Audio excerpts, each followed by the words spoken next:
হজরত মুহাম্মদ সাল্লাল্লাহু আলাইহি ওয়াসাল্লামের ইন্তেকালের বেলাল রাদিয়াল্লাহু তাআলা আনহু প্রায় পাগলের মতন হয়ে গেলেন। তিনি ব্যাগ গুছিয়ে চলে যাচ্ছেন।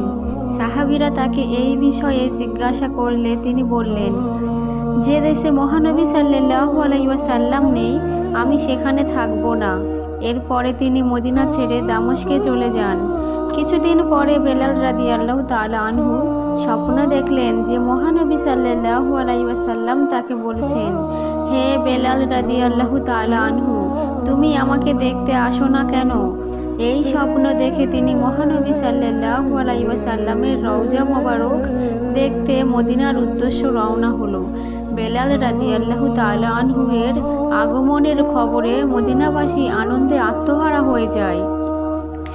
বেলাল রাদিয়াল্লাহু তাআলা আনহু হলেন মহানবী সাল্লাল্লাহু আলাইহি ওয়াসাল্লামের নিযুক্ত মুয়াজ্জিন। মহানবী সাল্লাল্লাহু আলাইহি ওয়াসাল্লামের ইন্তেকালের পর বেলাল রাদিয়াল্লাহু তাআলা আনহু আর আজান দেননি। তার কণ্ঠে আজান শুনতে সাহাবীরা ব্যাকুল হয়ে আছেন। তারা তাকে আজান দিতে বললে তিনি বলেন যে তিনি পারবেন না। অনেক জোর করে তাকে বললে তিনি উত্তরে বললেন, আমাকে আজান দিতে বলো না, কারণ আমি এটা পারবো না। আমি যখন আজান দিই তখন আল্লাহু আকবার বলার সময় আমি ঠিক থাকি। আশহাদু আল্লা ইলাহা ইল্লাল্লাহু বলার সময়ও আমি ঠিক থাকি। আশহাদু আন্না মুহাম্মাদুর রাসূলুল্লাহ বলার পরে মসজিদের মিম্বারের দিকে তাকিয়ে দেখি যে মহানবী সাল্লাল্লাহু আলাইহি ওয়াসাল্লাম বসে আছেন। কিন্তু যখন মিম্বারের দিকে তাকিয়ে দেখব না, তখন সহ্য করতে পারবো না। কিন্তু তবুও সাহাবীরা জোর করলো। অবশেষে হাসান ও হোসাইন রাদিয়াল্লাহু তাআলা আনহু এসে তাকে জোর করলে তিনি রাজি হন। তার আজান শুনে সকল সাহাবীর চোখে পানি এসে যায়। কিন্তু আজানের মাঝেই বেলাল রাদিয়াল্লাহু তাআলা আনহু বেহুশ হয়ে পড়ে যান। তাকে সকলেই ধরে নিয়ে যান। পরে জ্ঞান ফেরার পরে তিনি সকলকে বললেন, আমি যখন আজান দিচ্ছিলাম তখন আল্লাহু আকবার বলার সময় আমি ঠিক ছিলাম। আশহাদু আল্লা ইলাহা ইল্লাল্লাহু বলার সময়ও আমি ঠিক ছিলাম।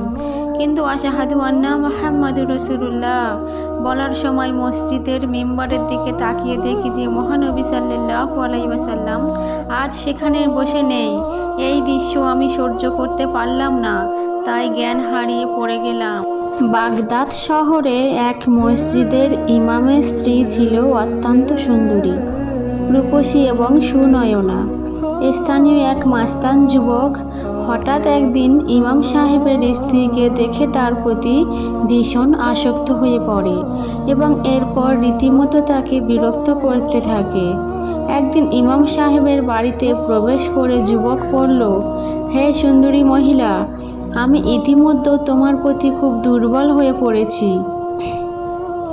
তাই আমার কামনা চরিতার্থ করার জন্য প্রস্তাব দিচ্ছি।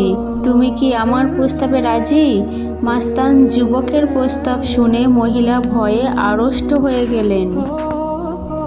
রাতে ইমাম সাহেব ঘরে ফিরলে তিনি তার কাছে যুবকের কথা বর্ণনা করলেন। ইমাম সাহেব বললেন, তুমি রাজি হয়ে যাও, তবে একটা শর্তে। শর্তটা হলো, যদি যুবক একটানা 40 দিন প্রথম তাকবীরের সহিত জামায়াতের সাথে আমার মসজিদে সালাত আদায় করতে পারে, তবেই তুমি রাজি হবে। পরের দিন যুবক এসে মহিলাকে জিজ্ঞেস করলো, আমার প্রস্তাবের ব্যাপারে তোমার কি মত? মহিলা বললেন, একটি শর্ত আছে। যদি তুমি শর্ত পূরণ করতে পারো তবে আমি রাজি।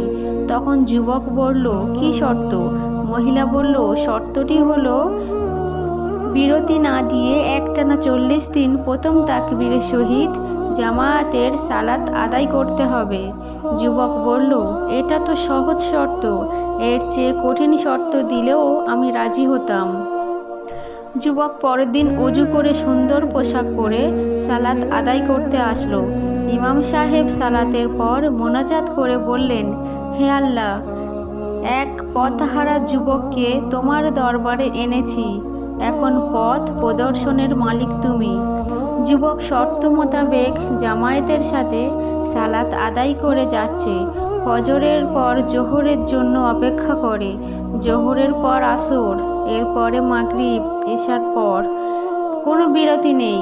তারপর এভাবে যেদিন একটানা 40 দিন পার হলো, সেদিন যুবক ইমাম সাহেবকে জড়িয়ে কেঁদে উঠল এবং বলল, আমাকে ক্ষমা করে দিন, আমি অন্ধকারে ছিলাম। আল্লাহ পাক আমাকে আলোর পথ দান করেছেন, আল্লাহ আমাকে হেদায়েত দান করেছেন, আমার ভুল হয়ে গেছে, আমাকে ক্ষমা করে দিন। তখন ইমাম সাহেব যুবককে সাথে নিয়ে আল্লাহর কাছে হাত তুলে দোয়া করলেন, হে আল্লাহ পালনকর্তা, সরল পথ প্রদর্শনের পর তুমি আমাদের অন্তরকে আবার কঠিন করে দিও না এবং তুমি আমাদের করুণা দান করো। তুমি মহাদাতা,